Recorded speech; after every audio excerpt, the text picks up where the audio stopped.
Salve! Muito boa noite. Mais uma vez aqui no Frente a Frente, diretamente dos estúdios da Rede Vida daqui de Brasília e falando sobre política. Hoje o nosso entrevistado é o ministro da Cultura, Sérgio Sá Leitão. Nós vamos falar também de política cultural e, evidentemente, de política. Esta é uma semana muito importante aqui em Brasília porque o Tribunal Superior Eleitoral vai definir ali se Lula vai ou não participar da campanha eleitoral no rádio e na televisão, que começa no sábado. Os ministros podem, inclusive, discutir, na sessão marcada para sexta-feira pela presidente do TSE, ministra Rosa Weber, se o registro de Lula será ou não aceito pelo TSE. Esta é a grande pergunta desta disputa eleitoral, porque vai mexer, evidentemente, em todo o processo de disputa. Nós estamos aqui, além do ministro. Ministro, muito boa noite, obrigado por ter aceito o nosso convite.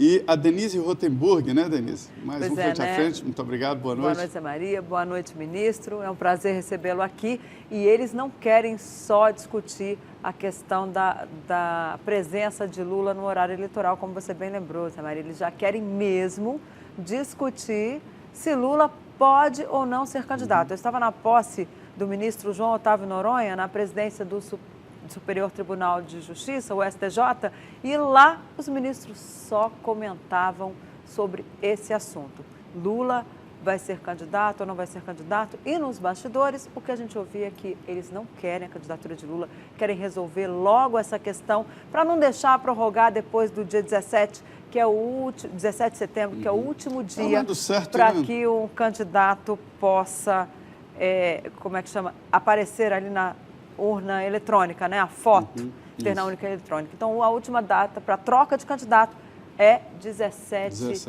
de setembro. Mas, ministro, a gente está aqui hoje com o ministro da Cultura. Ele é jornalista, já foi secretário de Cultura do Rio de Janeiro, já foi assessor da presidência do Banco Nacional de Desenvolvimento Econômico e Social e também chefe de gabinete do ex-ministro Gilberto Gil, que, por sinal, deu uma entrevista essa semana já falando sobre as eleições. Queria que o senhor fizesse aí uma análise desse quadro eleitoral para a gente. Eu sei que o senhor acompanha muito de perto as questões da política. Bom, Denise, eu tenho procurado estar 100% focado no trabalho no Ministério da Cultura.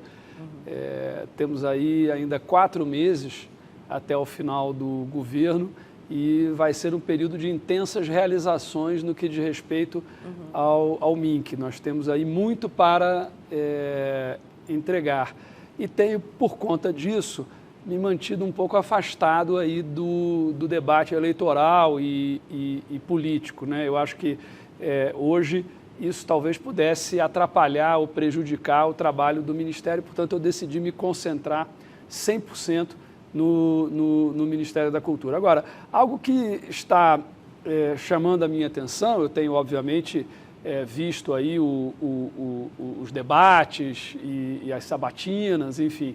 Algo que tem chamado a minha atenção é a virtual ausência do tema cultura, do tema economia criativa e do tema política pública de cultura do debate eleitoral, que eu acho uma pena, considerando que as atividades culturais e criativas são vocações do nosso país, já têm um peso econômico muito grande, respondem por 2,64% do nosso PIB, mais de 1 milhão de empregos diretos, mais de 200 mil empresas e instituições, ou seja, é um assunto relevante que tem a ver também com o futuro do nosso Brasil, quer dizer, como é que a gente vai gerar emprego para os jovens e por aí vai. Então, eu realmente lamento a ausência desse tema. Por isso, aqui o senhor atribui, eu também sinto isso, os assuntos aí nesses debates, né, e nos aparecimentos aí dos candidatos, não tem tratado de outros assuntos, como, por exemplo, a educação. Setorialmente, cita ali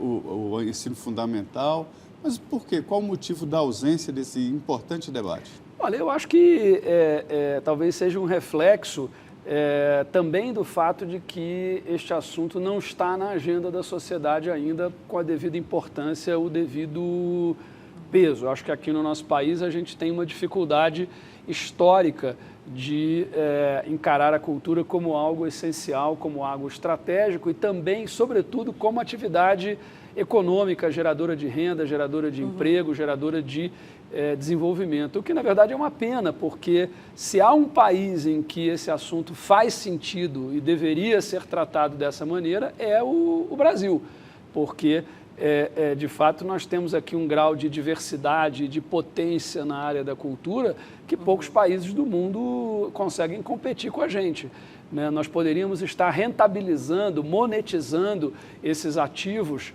muito mais e, portanto, ter um impacto ainda maior da cultura, da economia criativa, das atividades culturais e criativas no desenvolvimento do nosso país. Então, falar o que é exatamente esse projeto aí da economia criativa?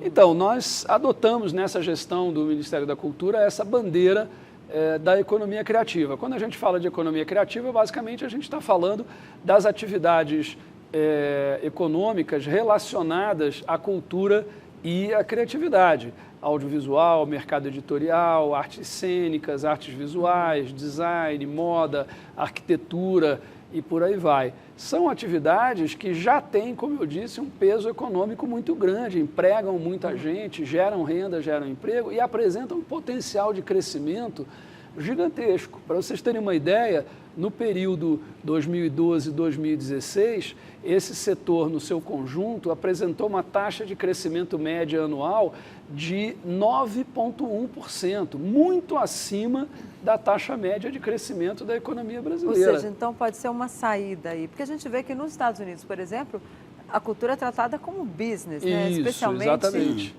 nessa área de cinema, nessa área de entretenimento de um modo geral, ela é tratada como um negócio, como outro qualquer, Exato. uma profissão como outra qualquer. Inclusive Denise, nas escolas já começa me... a se desenvolver os alunos para essas áreas, música, canto, dança, teatro, isso está nas escolas cinema, americanas. Já está nas escolas americanas a arte de Se você interpretar. me permite, Denise, quer dizer, eu sou jornalista também, né, de formação, e não resisto também a pensar no jornalismo, na comunicação. Claro. Me impressiona o fato de que esse também é um assunto virtualmente inexistente em boa parte da nossa mídia. Quer dizer, quando você abre, não há um dia que eu esteja nos Estados Unidos ou esteja na Inglaterra, que eu abra um jornal, que eu não vejo uma grande matéria num caderno de economia sobre alguma coisa relacionada à arte ou à cultura, né? Agora, por exemplo, no Brasil, recentemente, há 2 semanas, houve a notícia de que a maior empresa de entretenimento presencial do país, que é a Time for Fun, que inclusive é uma empresa com ações na Bolsa e tudo mais, fechou uma parceria com os maiores produtores de musicais do Rio de Janeiro. A Time for Fun é de São Paulo, né? Que é aquela dupla Miller e Botelho, né? Isso não saiu em jornal nenhum. Isso, nos Estados Unidos ou na Inglaterra, seria certamente uma manchete de jornais. O senhor trabalhou então, é um sintoma, eu acho, de como esse assunto, infelizmente, está ausente aí da agenda da sociedade brasileira e acaba se refletindo nas eleições, como a gente combinou. O senhor trabalhou no JB, né, Jornal do Brasil, né? E depois Estado, não foi? Eu trabalhei na Folha. Na Folha de São Paulo. Eu tenho a impressão de que o Caderno 2, tradicionalmente traz material de cultura, está diminuindo, né? Aliás, todos os cadernos... Não, nós temos, obviamente, na nossa imprensa, uma cobertura de atividades culturais, de espetáculos, de obras mas não passa de agenda. Mas do ponto de vista artístico e cultural, de opção de programa e tal, não do ponto de vista econômico, né? E é nessa tecla que eu tenho batido, assim, eu realmente estou convencido de que as atividades culturais e criativas podem ser um dos eixos de uma política de desenvolvimento para o nosso país. O senhor chegou no Ministério exatamente com esse discurso, né? Isso. De que era preciso jogar dinheiro também na iniciativa privada, e não só a Lei Rouanet, e não só dinheiro público nas produções culturais. Não, nós temos feito... E de lá para cá, o senhor acha que progrediu? Sim, sem dúvida. Nós temos feito, por exemplo, algo que não era feito anteriormente, que são estudos de impacto econômico sobre os investimentos do Ministério. E esses estudos têm revelado números fascinantes, né? Por exemplo, recentemente os estudos são feitos pela FGV, portanto tem um grau de rigor muito grande. Fizemos um estudo de impacto econômico da FLIP, a Festa Literária Internacional de Paraty. Para um investimento público de 3 milhões de reais via Lei Rouanet, ao qual se somou um investimento privado de 500 mil reais, perfazendo aí um total de 3 milhões e meio de reais, nós tivemos um impacto econômico de 47 milhões de reais na economia de Paraty, quase 2 mil empregos gerados e uma arrecadação de impostos de 4 milhões e 700 mil reais. Portanto, é um ganha-ganha para o próprio Estado. Exatamente, municipais, estaduais e federais. Aí estou somando os três. Quer dizer, o poder público investe 3 milhões e tem 4 milhões e 700 mil reais de retorno.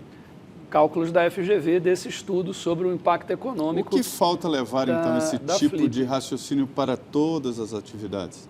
Eu acho que nós precisamos, isso aí também é uma autocrítica que eu penso que o mundo da cultura precisa fazer. A própria cultura rejeitou durante muito tempo essa abordagem econômica, achando que isso poderia, de alguma forma, eclipsar o valor artístico e social da cultura, o que eu considero uma grande bobagem. Na verdade, a gente tem que tratar da cultura como um todo e destacar, obviamente, o valor artístico, estético, cultural, social, etc. E também o econômico. Essas coisas se complementam, elas não são incompatíveis. Então, acho que a cultura também tem uma parcela de culpa nisso, porque a área, durante muito tempo, rejeitou essa abordagem. Acontece que essa abordagem é uma abordagem que favorece a cultura, porque os números são, eu diria, eloquentes em relação a essa importância das atividades culturais e criativas como eixo de desenvolvimento social e econômico. O senhor me disse certa vez que ia botar o Ministério da Cultura à disposição dos candidatos a presidente com propostas de prioridades e também do que pode ser desenvolvido nessa área. Quais foram os candidatos que já lhe procuraram para saber saber quais são, o que pode ser feito nessa área da cultura? Olha, nós fizemos um paper sobre política cultural e também com alguns números do Ministério e estamos aí elaborando 2 publicações, quer dizer, um balanço dos 2 anos aí de gestão, 2017 e 2018, com todos os programas, ações, resultados, realizações, etc. E uma espécie de manual do MINC, MINC modo de usar, em que a gente diz exatamente qual é a estrutura do MINC, quais são as atribuições legais, quais são os programas e ações em curso, o que cada área faz, quais são essas áreas, quais são as equipes e por aí vai. Esses 2 documentos são documentos que eu estou preparando justamente para a transição, Então, assim que nós tivermos aí o novo presidente eleito e que ele apontar a sua equipe de transição, nós estaremos preparados para passar o bastão de maneira muito clara e objetiva. Eu acho que certamente nós teremos um quadro aí de redução do número de ministérios por conta do déficit fiscal e tudo mais. E eu acho que cada ministério vai ter que mostrar serviço, quer dizer, vai ter que mostrar, provar a sua relevância, a sua importância, aquilo que faz. E eu estou realmente, eu e a minha equipe estamos nos preparando para isso. Agora, em relação a esse paper sobre eleições, eu já tive a oportunidade de compartilhar isso com a campanha do Geraldo Alckmin, com a campanha do Jair Bolsonaro, com a campanha do Henrique Meirelles e com outras também. E estamos 100% abertos, quer dizer, qualquer candidato que nos procurar buscando informações sobre o Ministério da Cultura, sobre a política pública de cultura, enfim, receberá esse paper, nós estamos 100% à disposição para contribuir. Ok, nós vamos para o nosso primeiro intervalo. Eu convido você a participar do nosso programa. Você pode mandar a sua pergunta para o WhatsApp 17 99647 3337 ou ainda para o meu Twitter, @DeniRotenburg, que aparece aí no rodapé da sua telinha. Nós voltamos em 2 minutos e aguardamos a sua pergunta. Não saia daí.